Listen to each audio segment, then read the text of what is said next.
Kumusta mga kababayan? Okay, mula Quezon City hanggang Dubai, mula Davao City hanggang Toronto. Ito ang inyong political pulse, ha? Pinoy Political Pulse. At ako si #WalkWithLan.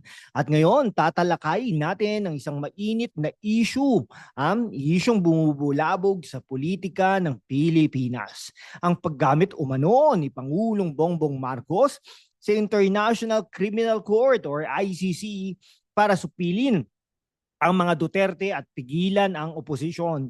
Kaya't mga kababayan, sa Hong Kong, Saudi Arabia, Singapore at saan mang sulok ng mundo, i-subscribe na ang channel natin. Target natin ang 100,000 subscribers. I-like, i-comment, i-share, at mag-super thanks na rin please para suportahan ang aming layunin na magbigay ng katotohanan. Ngayon, pag-uusapan natin bakit nasa dahig si dating Pangulong Rodrigo Roa Duterte at bakit sinasabi ni Vice President Sara Duterte na ito isang plano para patahimikin ang kanilang pamilya. Isang political conspiracy ba ito o lehitimong paghiganti para sa mga biktima ng drug war? Let's dive into this explosive topic with facts, wit, and a bit of a sari-saring commentary. Okay ha? Okay mga kababayan, kilala natin ang pamilya Duterte bilang ang alpha ng politika, lalo na sa Davao City, ang kanilang baluarte. Si dating Pangulong Rodrigo na tinaguriang Trump of Asia ay nag-iwan ng marka sa kanyang war on drugs. Pero ang tanong, bakit siya hinintay ng ICC sa Ninoy Aquino International Airport noong March 11, 2025? Pagkawi mula sa Hong Kong. At bakit ayon kay Vice President Sara, ito ay isang plano ni Marcos para sa stifle decent. Okay. Ayon sa ICC, si Duterte ay nakusahan ng crimes against humanity dahil sa libo-libong extrajudicial killings mula 2011 hanggang 2019. Noong siya'y mayor ng Davao at Pangulo. Pero sabi ng kanyang kampo, ito isang extraordinary rendition, isang illegal na pagdukot dahil ang Pilipinas ay umalis na sa ICC noong 2019. Ano ang katotohanan? Kung ang ICC ang magpapakulong kay Duterte, bakit hindi rin nila usisain ang mga politikong may bahid ng korupsyon sa Malacanang? Parang sini lang ito, mga kababayan. Ang script ay isinulat na at ang direktor ay si Marcos mismo. Pero seryoso, ang timing ng arrest ay kahina-hinala. Bakit ngayon? Sa gitna ng impeachment ni Sara at malapit na midterm election sa May 2025?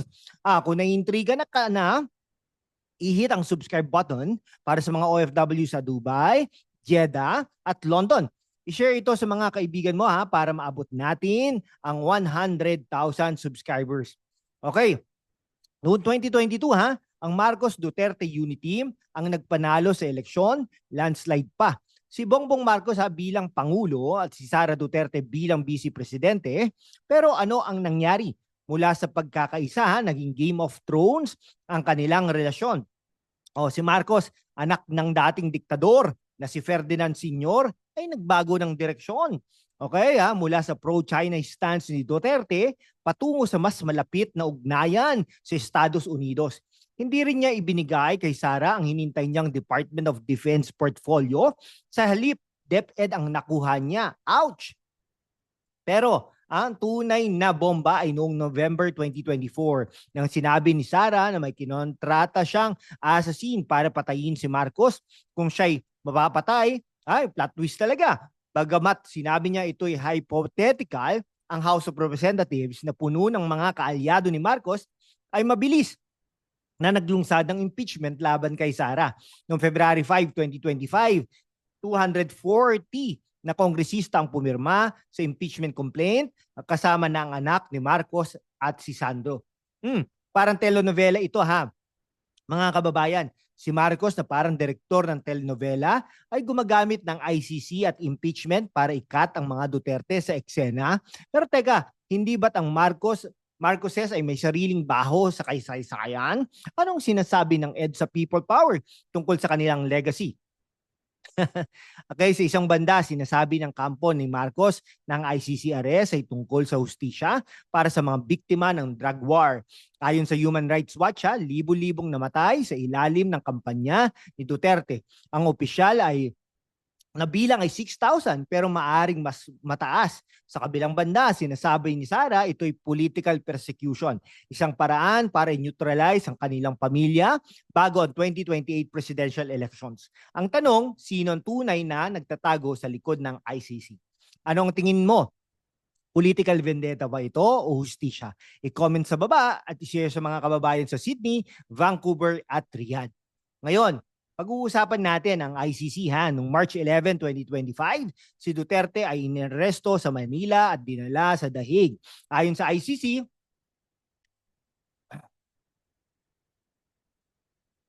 ayon sa ICC, siya ay may pananagutan sa crimes against humanity dahil sa kanyang drug war. Pero bakit ngayon at bakit sa pamamagitan ng Interpol na sinasabi ni Marcos na kailangan sundin ng Pilipinas?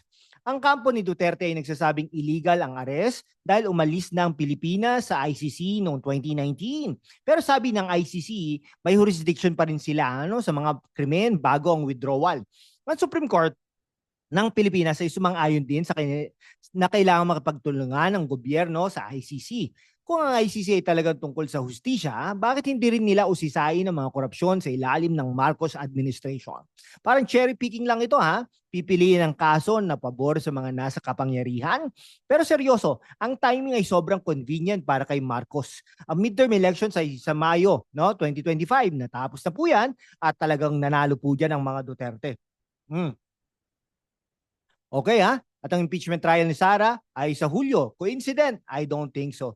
Sa labas ng Pilipinas, ang ICC ay nahihirapan ding patunayan ang kanilang kredibilidad. Sinasabi ng mga kritiko na sila'y madalas tumutok sa mga lider mula sa Africa habang ang malalaking bansa tulad ng US at China ay hindi hinawakan. Ang kaso ni Duterte ay isang test para sa ICC kung kaya nilang magdala ng hustisya sa Asia. Kung gusto mong malaman ang susunod na kabanata, isubscribe na para sa mga kababayan natin sa Qatar, Kuwait at New York. Mag-super thanks na rin please para suportahan ang aming content. Ang arrest ni Duterte at impeachment ni Sara ay hindi lang personal na laban. Ito ay tungkol sa kapangyarihan sa 2025 midterm elections at 2028 presidential race. Si Sara ay isang malakas na kandidato para sa pagka-pangulo at ang kanyang 47% approval rating ay mas mataas kaysa kay Marcos na 30.1%. Kung si Sara ay ma-impeach at ban mula sa politika, ito'y malaking panalo para kay Marcos. Pero ang kampo ni Duterte ay gumagamit ng sympathy card. Sinasabi nilang biktima sila ng political persecution. Ang resulta ng midterm elections ay magpapakita kung sino ang may hawak sa puso ng mga Pilipino at yan yung mga Duterte. Kung si Marcos ang direktor ng telenovela, si Sara ang bida ng nalalaban hanggang dulo. Pero teka, hindi ba't ang mga Marcos ay eksperto rin sa political survival? Parang Survivor Philippines ito. At ang premyo ay ang Malacanang. Anong masasabi mo sa midterm elections? Mag-comment sa baba at i-share sa mga kaibigan mo sa Los Angeles, Melbourne at Singapore.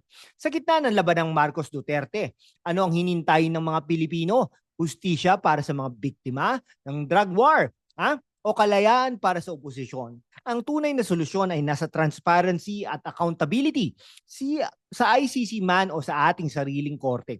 Pero hanggat ang politika ay laro ng mga dinastiya, mahirap makamit ang tunay na pagbabago. O kung ang Pilipinas ay isang pelikula, ang pamagat ay Dynasty Wars, Marcos versus Duterte. Pero mga kababayan, hindi ba't oras na para sa bagong script? Isang Pilipinas na para sa masa, hindi lang para sa ilan.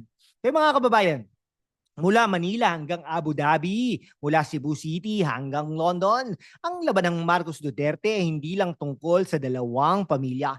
Ito ay tungkol sa kinabukasan ng Pilipinas. Ang ICC, arrest ni Duterte at impeachment ni Sara ay mga sintomas ng mas malalim na problema.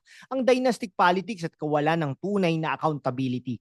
Kaya't mga kababayan, magkaisa tayo isubscribe ang Pinoy Political Pulse para sa mas maraming ganitong diskusyon. I-like, i-comment at i-share at mag-super thanks na rin please para suportahan ang aming misyon na maabot ang 100,000 subscribers. Okay, para sa mga OFW sa Hong Kong, Dubai at Toronto, kayo ang aming inspirasyon. Anong masasabi mo sa isyung ito? Political persecution ba ito o hustisya?